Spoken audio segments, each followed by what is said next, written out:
सतगुरुदेव की जय। परमेश्वर कबीर जी की प्यारी संगत को, विश्व की सारी संगत को दास का आशीर्वाद है। परमात्मा आपको मोक्ष दे, सुखी रखे, काल कष्ट से रक्षा करे। बच्चों, परमपिता परमात्मा कबीर जी की असीम रजा से आप परमात्मा की महिमा सुन रहे हो, अमर कथा सुन रहे हो, सत्यनारायण कथा सुन रहे हो। परमात्मा कौन है, कहां प्रमाण है, उसका क्या नाम है, परमात्मा की हमको आवश्यकता क्यों है, यह सब जानकारी मूल ज्ञान के अंदर विद्यमान है जो आपको सुनाया जा रहा है। ये सूक्ष्म वेद कहते हैं। ये सूक्ष्म वेद आपको सुनाया जा रहा है। हम हिंदू धर्म में जन्मे तो हिंदू धर्म के मूल शास्त्र हैं वेद और गीता, प्लस में इनके सपोर्ट में श्री 18 पुराण है। तो यहां पर हमने सबसे पहले यह समझना होगा कि वेद और गीता क्या है, पुराण क्या है। वेद गॉड गिवन ज्ञान है, गीता के अंदर भी वही ज्ञान चारों वेदों का सारांश है। इति सिद्धम के ये भी गॉड गिवन है। और पुराण क्या है, जैसा भी ब्रह्मा जी को चारों वेद मिले, क्योंकि परमेश्वर कबीर जी ने, सतपुरुष जी ने सूक्ष्म वेद भेजा था ज्योत निरंजन के अंतःकरण में, इसके कंप्यूटर में ईमेल कर दी थी। इसने उसमें से सतपुरुष की जानकारी कति निकाल दी, कहीं कहीं हिंट छोड़ दिए, वो हटाए नहीं जा सकते थे। वो इसलिए छोड़ दिया कि ये भी गुप्त रहता है, इसने कसम खा रखी है, मैं कभी किसी के समक्ष अपने यथार्थ रूप में नहीं आऊंगा। बच्चों, ये कथाएं दास आपको 1994 से सुनाने लगा था। वैसे तो 1994-95 से तो सरेआम सत्संग सुनाता था। उससे पहले 10-20 वक्ताओं में बिठा करके भी चर्चा किया करता था। ये सारी कथा परमात्मा कबीर जी ने बता रखी थी, गरीबदास जी ने अमर ग्रंथों में बता रखा था, वो सुनाया करता था। यही सृष्टि रचना कैसे हुई, इसने कैसे क्यों कसम खाई, दुर्गा को नीचे भेज दिया, आप गुप्त रहने लगा। तो ये बात दचा नहीं करती 90% का है कि ये कोई बात है, दंत कथा है तो कहानी बना रखी है। भगवान ऐसे गुप्त क्यों रहेगा, भगवान ऐसे क्यों करेगा, ये भगवान है ही नहीं। भगवान तो सरेआम आते रहे हराते हैं। ये भगवान ही नहीं है, ये परमात्मा ही नहीं है। परमात्मा गुप्त रहता है, नहीं हम उसको पहचान नहीं पा रहे, इसलिए समस्या यह आ गई। इसने अज्ञान इतना गहरा कर दिया कि हम भगवान को सामने देखकर भी उसको पहचान नहीं पा रहे। इतना ज्ञान भर दिया हमारे अंदर, उसकी डेफिनेशन बदल दी। अब जब सृष्टि रचना दास ने अपने शब्दों में लिखी तो प्रमाण दिए सारे, परमात्मा की वाणी को सरल करके लिखा सृष्टि रचना। तो गीता जाए 7 श्लोक 24 में और 25 में ये खुद कहता है गीता बोलने वाला कि मैं कभी किसी के समक्ष नहीं आता अपने रूप में, मनुष्य रूप में।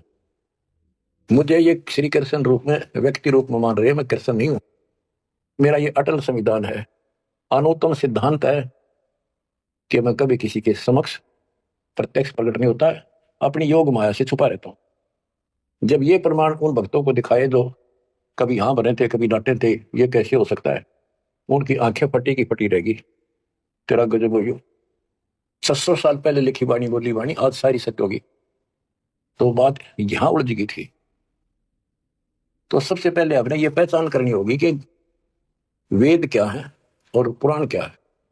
पुराण सहयोगी शास्त्र है, उनमें कुछ ज्ञान इन ऋषियों का अपना अनुभव ज्यादातर है, कुछ ज्ञान वेद और गीता से संबंधित।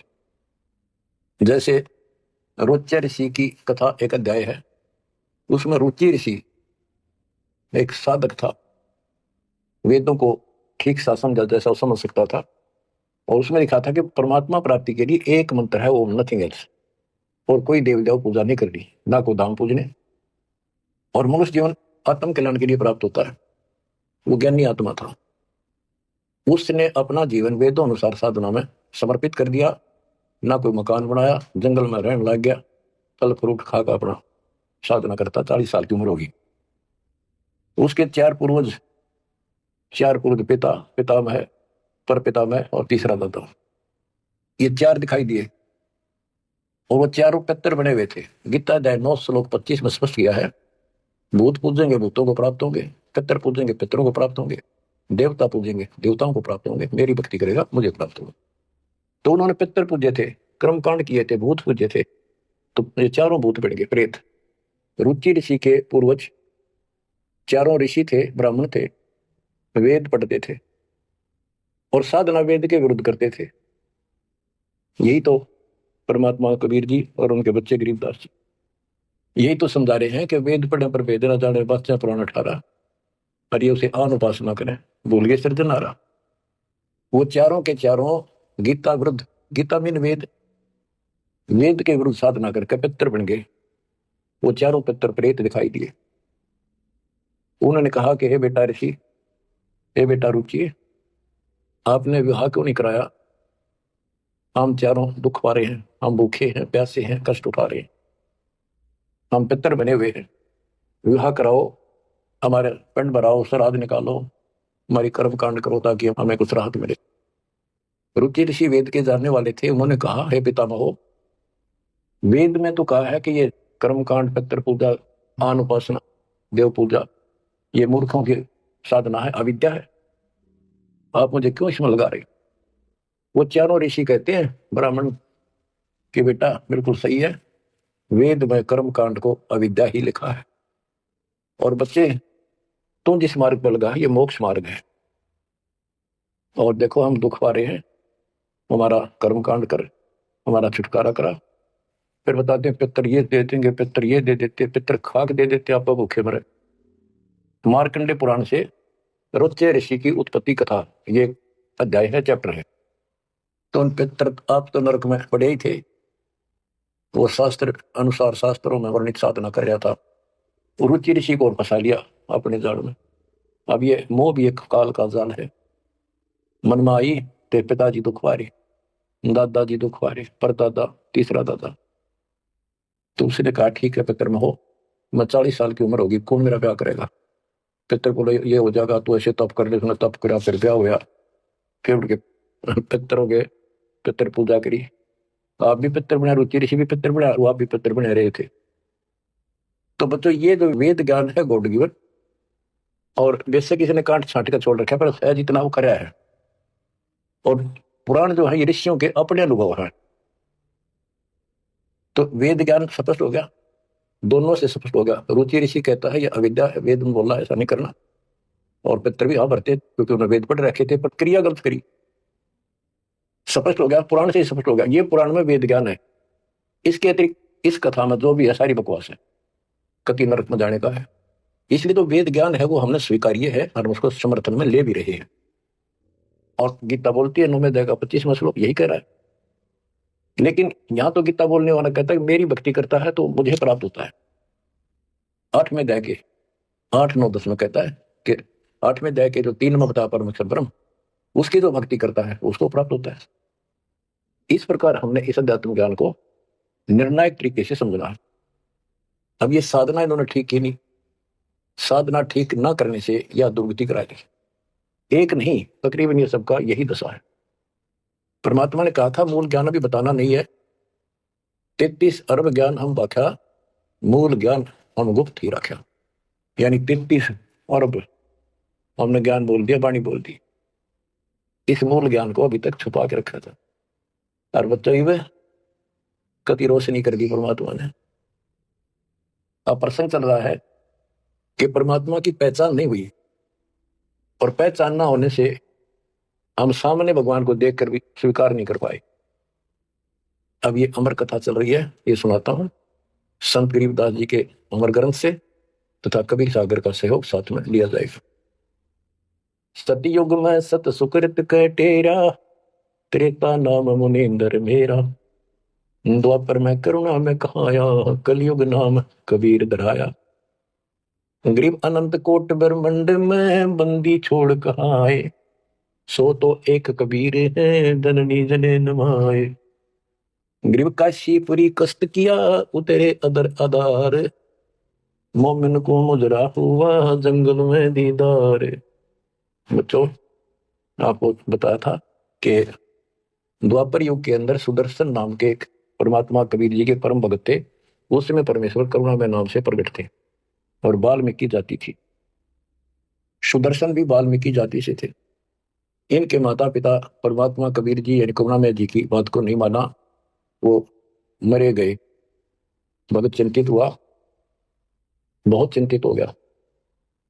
तब कबीर साहब जानी जान तो थे ही, फिर उसके मुंह तक को आना चाह थे कि बेटा क्या बात होगी, मौत तो सोया करे पर दो रहे थे, इस समय शरीर छोड़ ही देना चाहिए, चिंता ना कर। सभी ने जाना। फिर उसने बताया, प्रभु हे परमेश्वर, मरण की चिंता को ना, इनके कष्ट की चिंता है। इन आपकी शरण नहीं ली, असंग जन्म दुख पाओगे। बड़े अच्छे थे, दास को ठाई ठाई फिरा करते थे, कंधे बताते थे, लाद करते थे। वो बात याद आवा है। अब इनका क्या होगा। मैं इनका कोई उपकार नहीं कर पाया, मेरे पास भगवान मेरे साथ थे, मैं समझा नहीं पाया मुझसे क्या अपराध हुआ। यानी वो कमजोरी तो थी है उसमें। परमात्मा बोले, बेटा चिंता ना कर, तेरे माता पिता ने मैं संभालूंगा और कष्ट नहीं पाने दूंगा, इनको मोक्ष भी दूंगा, आप विश्वास करें। बस इतने कहे बात से सुदर्शन जी को तो 100% विश्वास था। कति शांत हो गए, दंडोत प्रणाम किया, सो सो शुक्र बनाए, निश्चिंत हुआ। ये है संकट मोचन कष्ट मंगल करण कबीर। पल में की कर देख, सेकंड में दुख दूर कर दिया, पर निभाया भी उसको। तो बच्चों, अपने उस वचन के आधार पर परमात्मा उस सुदर्शन जी के माता पिता से मिले। उनका पहला जन्म हुआ, मनुष्य का ब्राह्मण थे, 6-7 साल की उम्र के बच्चे रूप में मिले। 2 साल उनके साथ रहे, उनको समझाने की चेष्टा की, पर उल्टे बोले। एक दिन थप्पड़ मार दिया, परमात्मा अंतर ध्यान हो गए, बहुत रोए, तड़पते रह गए, हे भगवान थे, हे मालिक कित गए, सारा जीवन तड़प कर खोया। वो कर्म बनाए, याद बड़ी, वाले की चाह बनी, यो भी एक स्मरण हो गया उनका। अगला जन्म में फिर वो जन्म हुआ मनुष्य का, ब्राह्मण ब्राह्मणी रूप में हुए। ब्याह हुआ, संस्कार से ही तो संस्कार जुड़े सारे। उसमें भी ब्राह्मण थे, अहंकार भरा पड़ा था ऊंट जाति का। पहले वो मरोड़ काटी,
ध्यान से सुने।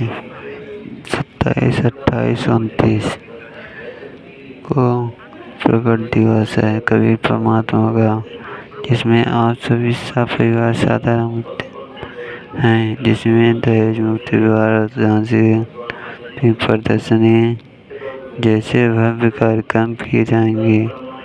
आप आयोजन स्थल है सतलोक आश्रम, सीतापुर, मोहाली, उत्तर प्रदेश। साहेब।